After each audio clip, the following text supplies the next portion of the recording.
One of the favorites dito sa Cavite is yung kanilang afritada. Afritada na kadalasan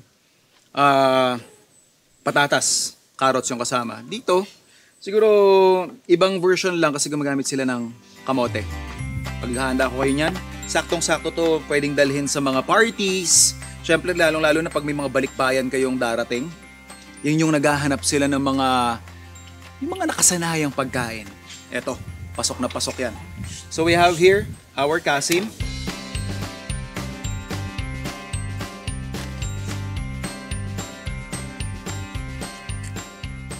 So, for our first step, oil sa pan.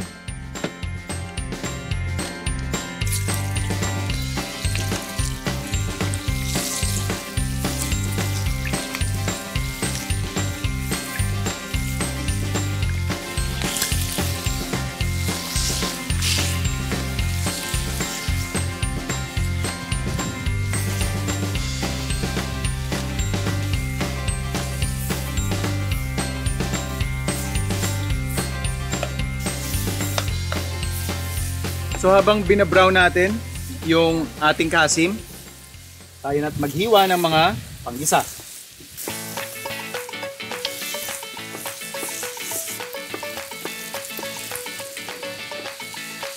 Sibuyas.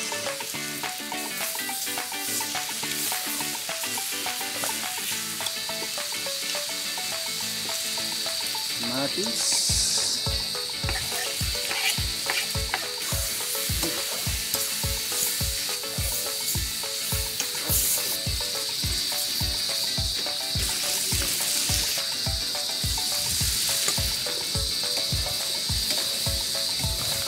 Season natin ng patis.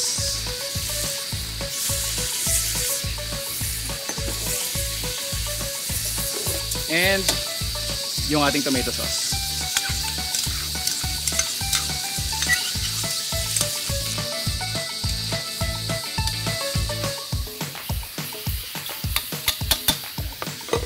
Buhusan lang din natin ng stock.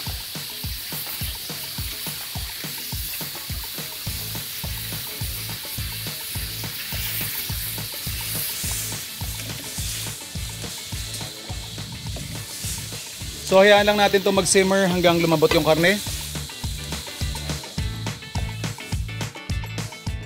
Since medyo malapit nang lumambot yung ating baboy, prepare na natin yung ating kamote.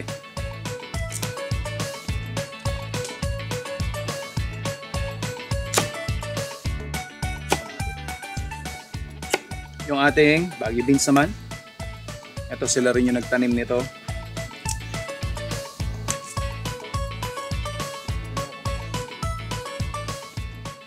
Tapos adjust ko lang ng kaunting tamis.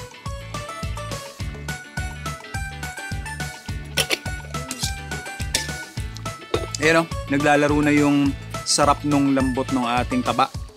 Perfect para ilagay na natin yung ating kamote. This would cook siguro 6 minutes. And then ihahabol na natin yung iba pang gulay.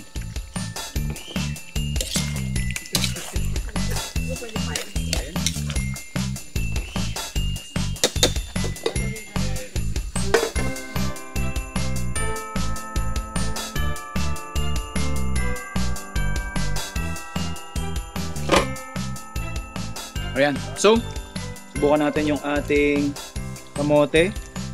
Medyo may resistance pa ng kaunti. Pero okay na yan kasi lalagay naman natin yung ating Baguio beans.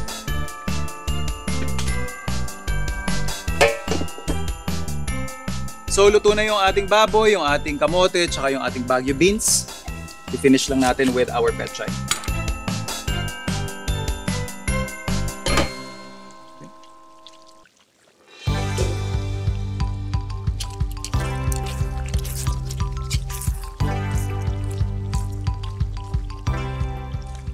Okay, luto na yung ating afritada.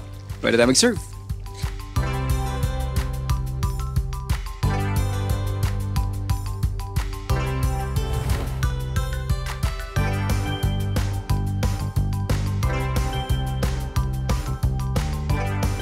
Thank you, Chef.